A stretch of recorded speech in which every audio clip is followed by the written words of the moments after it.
कर्मचारीलाई बोनस बाँड्न पनि भ्याउँछ, तर सधैँ यो घाटामा रहन्छ। यो घाटा के हो? आयल निगम बिस्तारै पहिलाको ऋण चुक्ता गरेर नाफातिर गइरहेको स्थितिमा सधैँ यो देशले यो घाटा सहिरहनु पर्ने कुराको चाहिँ निर्क्युल होस् अनि अटोमेटिक सिस्टममा अन्तर्राष्ट्रिय बजारमा बढेको मूल्यका कारणले आफै भएको हो भन्ने हो भने घटेका बेलामा यसले मूल्य किन घटाउँदैन, 2 दिन 3 दिन किन लगाउँछ, यो कुरामा गम्भीर ध्यान आकर्षण म आज गराउन चाहन्छु। र अर्को महत्त्वपूर्ण कुरा, संविधान दिवसका दिनमा सम्माननीय राष्ट्रपतिज्यूले भोजको आयोजना गर्नुभएको थियो। त्यो भोज कार्यक्रममा म सरिक हुन पाइनँ, तर संयोगले त्यही दिन म रोल्पाको एक परिवारमा गएँ। त्यहाँ बसेर जनताले बनाएको ढिँडो खान पाएँ।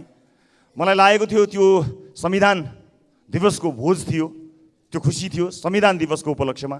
तर त्यो भोज त संविधान पाएको खुसियालीको भोज होइन रहेछ। दिन दहाडै सडकमा मान्छे काट्नेलाई उन्मुक्ति दिएको पार्टी रहेछ। म खुसी छु त्यो पार्टीमा त्यो जुठो खान परेन। नेपाली जनताले लडेर ल्याएको लोकतन्त्रमा संविधान जसलाई लिएर यो देशले आशा गरेको छ, भरोसा गरेको छ, त्यति धेरै हामीले लगानी गरेर बनाएको संविधान दिवसको अवसर पारेर यसमा मौका छोपेर जुन काम सरकारको सिफारिसमा सम्माननीय राष्ट्रपतिबाट हुन गयो, राष्ट्रिय स्वतन्त्र पार्टी त्यसको घोर विरोध गर्न चाहन्छ र यो लोकतन्त्र, संविधान यी विषयहरूमा टेकेर यस्ता जघन्य अपराध गर्ने मानिसहरूलाई, दिउँसै मानिसलाई हत्या गर्ने र आजीवन सजाय पाएको मान्छेलाई यस्ता अवसरहरूमा, जनताले खुसी मान्नुपर्ने अवसरहरूमा उन्मुक्ति दिने प्रणालीलाई बन्द गर्नको निमित्त म जोरदार माग गर्न चाहन्छु। मान्य सदस्यहरू किन उठिरहनु भएको छ? बसौँ। आज प्रधानमन्त्रीज्यूबाट भ्रमणको बारेमा कुराहरू राख्ने दिनुभएकोले उहाँको कुराहरू राख्न दिउँ। त्यस पछाडि अनि हामी अरू कुराहरू नियमित ढङ्गबाट कसरी जाने हो अनि हामी जाउँ। त्यसैले म अनुरोध गर्छु मान्य सदस्यहरू बसौँ। विषय छ, लामो समय सदन नचलेको हुनाले आम नागरिकसँग सरकार राख्ने महत्त्वपूर्ण कुराहरू भन्नु छ। छोटो 2 मिनटका लागि हामीलाई आफ्नो कुरा राख्न दिनुहोस्। मान्य सदस्यहरू, दलमा दलीय हिसाबबाट हामीले आज यसरी जाने भन्ने निर्णय गरिसकेको कुरा म मान्यजीहरूलाई जानकारी गराउन चाहन्छु दलीय प्रतिनिधिकै आधारमा। त्यसले गर्दाखेरि अब यहाँ त्यो प्रणालीलाई हामीले कमजोर नबनाऊँ र अरू ढङ्गबाट व्यवस्थापन केही गर्नुपर्ने छ भने गरेर जाउँ। म मान्यजीहरूलाई बस्नको लागि अनुरोध गर्छु। मैले यस बिचमा आर्गुमेन्ट हुने क्रममा नै त्यति नै समयभित्र हाम्रा कुराहरू सकिसक्छ। अत्यन्त महत्त्वपूर्ण विषय छ। यति लामो समय प्रधानमन्त्री नहुँदा सदन चल्न पाएन भन्न पाउँथ्यौँ होला, तर कतिपय कुरा समय सान्दर्भिक हुन्छ। आज सान्दर्भिक भएको कुरा भरे बेलुकै या भोलि असान्दर्भिक हुन सक्छन्। समयले प्रधानमन्त्रीज्यूले जवाबदेही हुनुहुन्छ अथवा आफ्नो कुरा राख्दै हुनुहुन्छ भने हाम्रा विषयहरू समेत प्रधानमन्त्रीज्यूलाई सघाउ पुग्छ। हामी कुनै अभद्र तरिकाले, गलत तरिकाले हुन संसदीय अभ्यास अन्तर्गत शान्त ढङ्गले आफ्नो कुरा। मान्य सदस्य, मैले संसदीय अभ्यास अन्तर्गत नै योभन्दा अगाडि दलीय हिसाबबाट सचेतक मान्यजीहरूसँग बसेर आज यसरी जाने भने टुङ्ग्याएको कुरा मैले फेरि पनि यहाँलाई दोहोऱ्याउन चाहन्छु। दलको आधारबाट राष्ट्रिय स्वतन्त्र पार्टीले 2 मिनटभित्र समय मागेको हुँदा दलका नेता रवि लामिछानेलाई 2 मिनटभित्र आफ्नो कुराहरू राख्न म समय दिन्छु। सामान्य सभामुख महोदय, सबैभन्दा पहिला सामान्य प्रधानमन्त्रीज्यू चाइना भ्रमणबाट मुड फ्रेस गरेर आउनुभएको रहेछ, तर आउँदै जनताको मुड अफ गरिदिनु भयो मूल्य वृद्धि गरेर। तर फेरि मुड फ्रेस गराउने काम फिर्ता लिएर गर्नुभएको छ। म पहिला उहाँलाई धन्यवाद दिन चाहन्छु।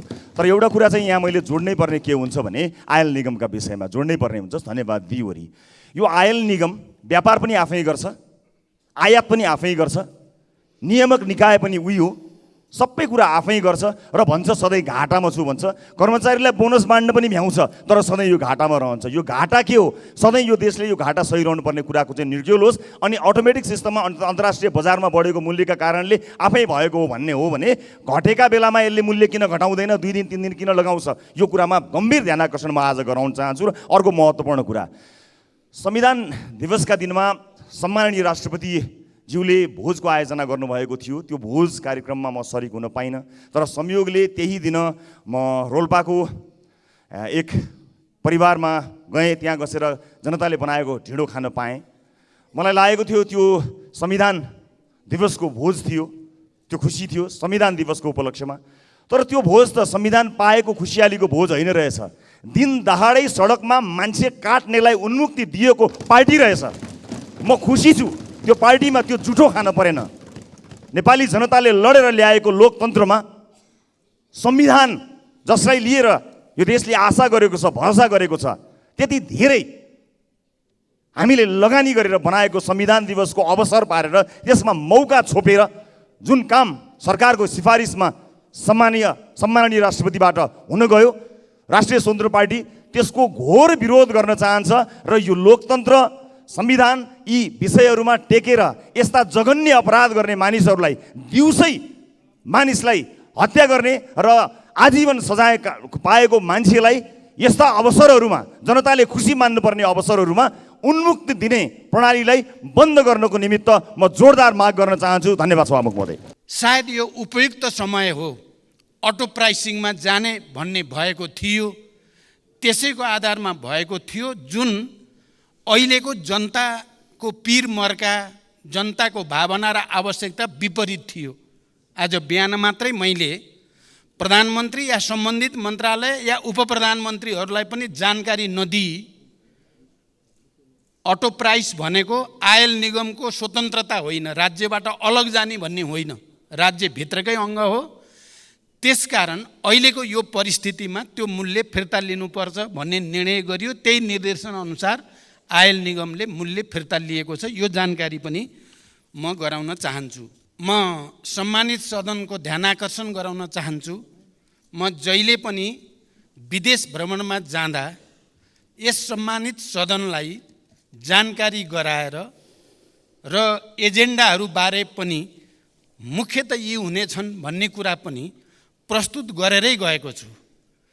भारत भ्रमणमा जाँदा पनि मैले सम्मानित सदनलाई जानकारी गराएरै गएको थिएँ र अहिले संयुक्त राष्ट्रसङ्घ र चीनको भ्रमणमा जाँदा पनि मैले सम्मानित सदनलाई जानकारी गराएको स्मरण गराउन चाहन्छु। केही मान्य सदस्यहरूलाई थाहा रहेनछ कि जस्तो लागेको हुनाले मैले अलि जोड दिएर भन्नुपर्ने अवस्था आइलाग्यो। यी भ्रमणका बारेमा जानकारी गराउनु पूर्व सर्वप्रथम म दुईवटा विषयमा सम्मानित सदनलाई जानकारी गराउन आवश्यक ठान्दछु। एक, आजै बसेको मन्त्री परिषदको बैठकले सुनको अवैध पैठारी तस्करी नियन्त्रणका लागि सुझाव सहितको प्रतिवेदन पेश गर्न जाँचबुझ आयोग ऐन 2026 को दफा 3 को उपदफा 2 बमोजिम उच्च अदालतका पूर्व न्यायाधीश श्री दिल्लीराज आचार्यको अध्यक्षतामा पूर्व प्रहरी अतिरिक्त महानिरीक्षक श्री सहकुल बहादुर थापा, पूर्व सहसचिव श्री किशोरजङ कार्की र पूर्व सहसचिव श्री प्रेमराज जोशी रहेको जाँचबुझ आयोग गठन गर्ने निर्णय भएको छ। 2, नेपाल आयल निगमले हिजोदेखि लागू हुने गरी पेट्रोलियम पदार्थको मूल्यमा गरेको वृद्धि आसन्न चाडबाड र उपभोक्ता हितलाई पनि ध्यान राखी तत्काल फिर्ता लिन मैले निर्देशन गरे बमोजिम नेपाल आयल निगमले सो मूल्य वृद्धिको निर्णय फिर्ता लिई पुरानै मूल्य कायम गरेको छ। म मान्य सदस्यहरूलाई जानकारी के गराउन पनि आवश्यक ठान्दछु भने अघि एकजना मान्य सदस्यहरूले सरकार बाहिरबाट प्रधानमन्त्री आउँदै जनतालाई भन्नुभयो, त्यो मेरो जानकारीमा थिएन र प्रधानमन्त्री या सम्बन्धित मन्त्रालयको पनि निर्णयभन्दा केही महिना अगाडि आयल निगम बिस्तारै पहिलाको ऋण चुक्ता गरेर नाफातिर गइरहेको स्थितिमा सायद यो उपयुक्त समय हो, अटो प्राइसिङमा जाने भन्ने भएको थियो, त्यसैको आधारमा भएको थियो, जुन अहिलेको जनताको पीर मर्का, जनताको भावना र आवश्यकता विपरीत थियो।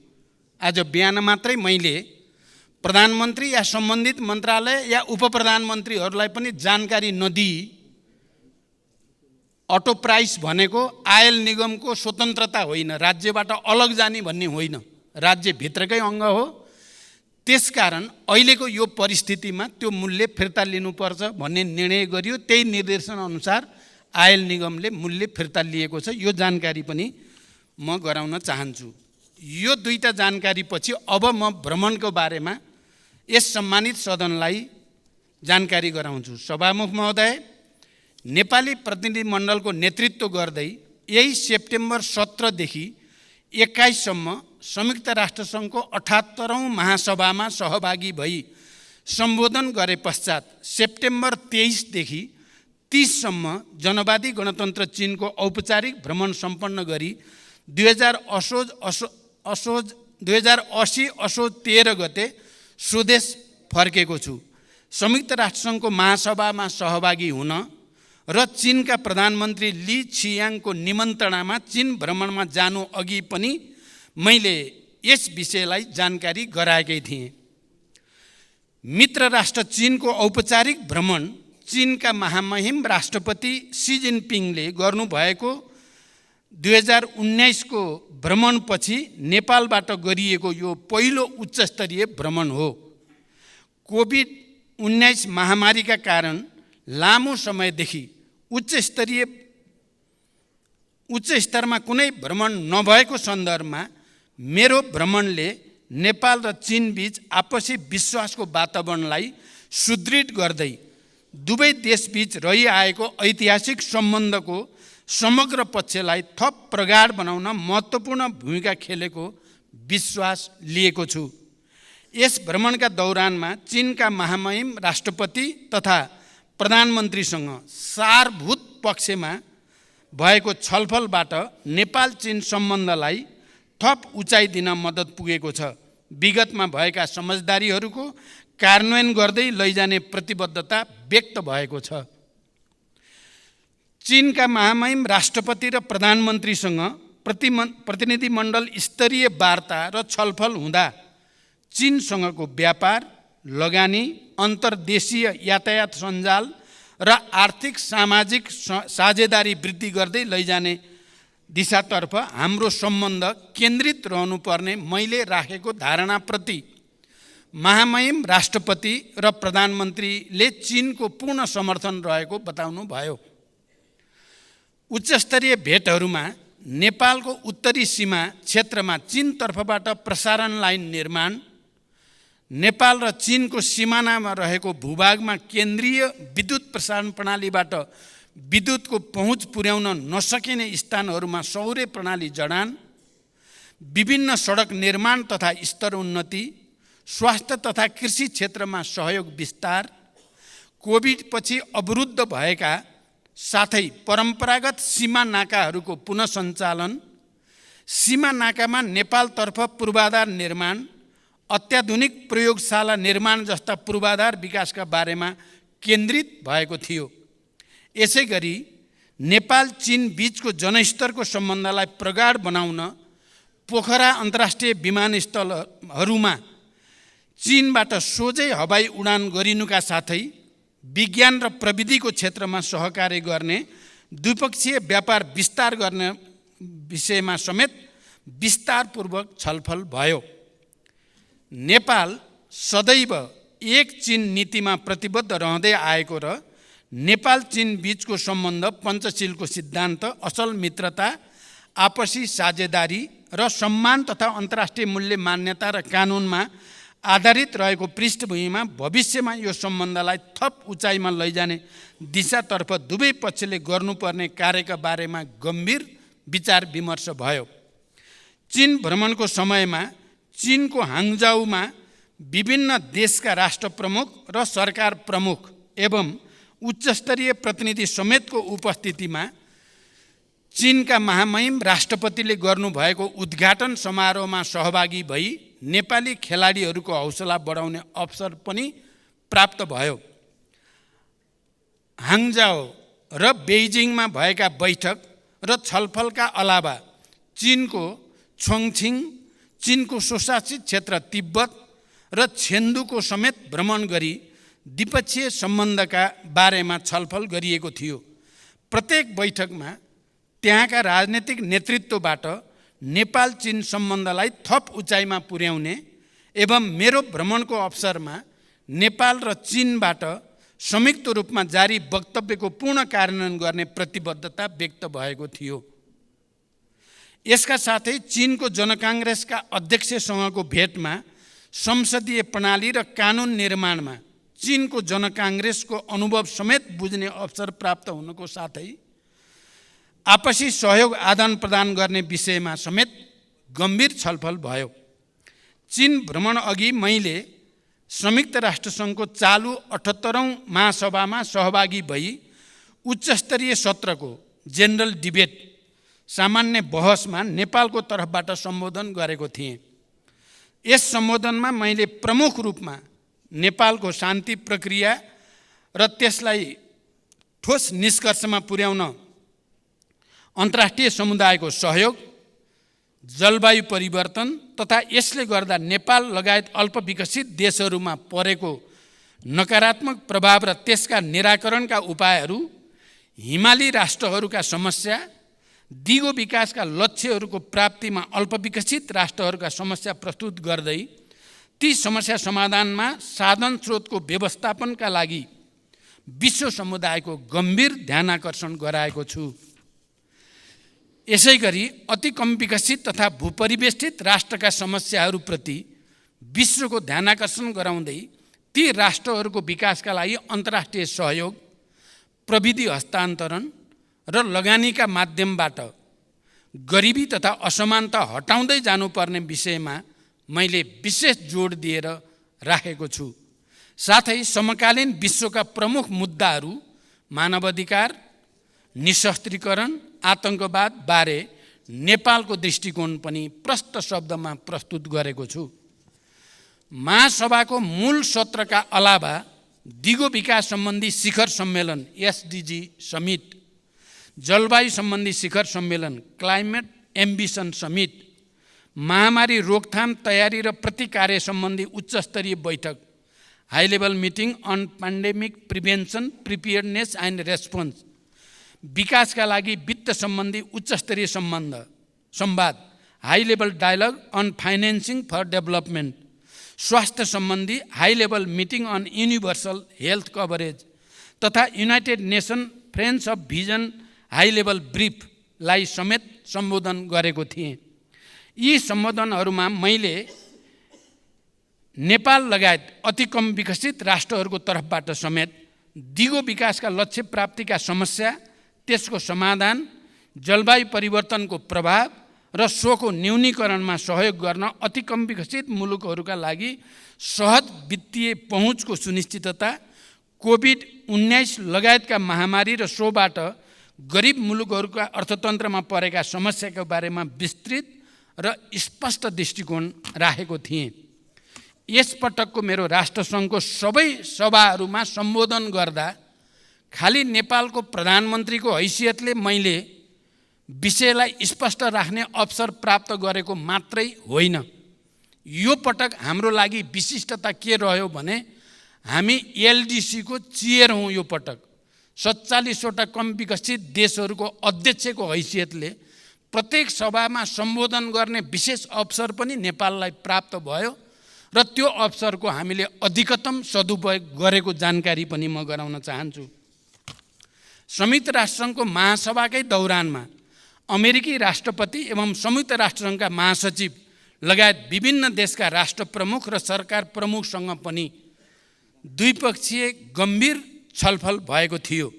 मैले र प्रतिनिधिमण्डलका सदस्य माननीय परराष्ट्र मन्त्रीले संयुक्त राष्ट्रसङ्घका सम्बन्धित अधिकारीहरूसँग गरेको छलफलमा शान्तिकर्मीहरूको सुरक्षा, बन्दोबस्तीका लागि भएको खर्चको समयमै शोध भर्ना तथा निकासा लगायत नेपालले गरेको अटुट र उच्च तहको योगदानको कदर स्वरूप जिम्मेवार तथा उच्च पदहरूमा नेपालको समुचित प्रतिनिधित्व हुनुपर्ने विषयलाई विशेष प्राथमिकताका साथ जोड दिएर उठाइएको छ।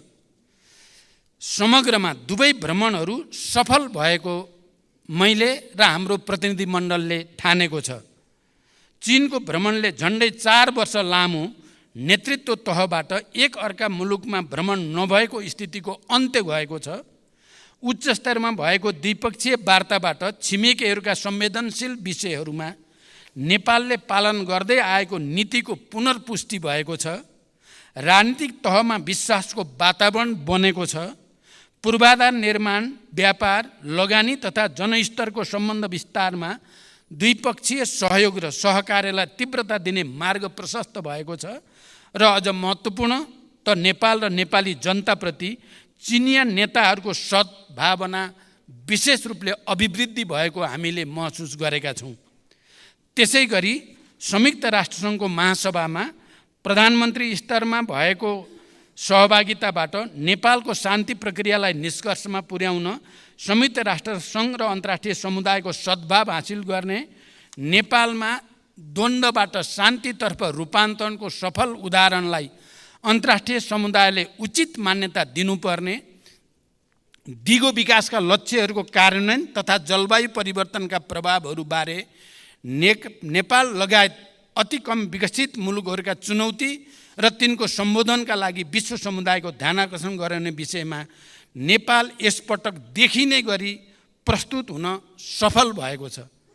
सभामुख महोदय, साँच्चै नै एलडिसीको चेयरको हैसियतले पनि, क्लाइमेट चेन्जको सबभन्दा बढी असर परेको क्षेत्रको हैसियतले पनि, शान्ति प्रक्रियालाई अन्तिम निष्कर्षमा पुर्याउने र विश्वलाई नै शान्तिको एउटा नयाँ सन्देश दिने सन्दर्भमा पनि यो पटक संयुक्त राष्ट्रसङ्घको महासभामा देखिने गरी नेपाल, सुनिने गरी नेपाल स्थापित भएको महसुस हामीले गरेका छौँ। यो सधैँ प्राप्त हुने अवसर थिएन, यो विशेष स्थितिमा प्राप्त हुने अवसर थियो। यो अवसरलाई हामीले, मेरो नेतृत्वको प्रतिनिधिमण्डलले हामीले धेरै बैठकमा सहभागिता म र परराष्ट्र मन्त्रीजीले गर्ने अवसर प्राप्त भयो। हामीले अधिकतम सदुपयोग गरेका छौँ र यी दुवै भ्रमणबाट विश्वासको एउटा नयाँ वातावरण, नेपाल देखिने र चिनिने गरी स्थापित भएको महसुस मैले गरेको छु। यति जानकारी गराउँदै बिदा हुन्छु। धन्यवाद। अभिवादन।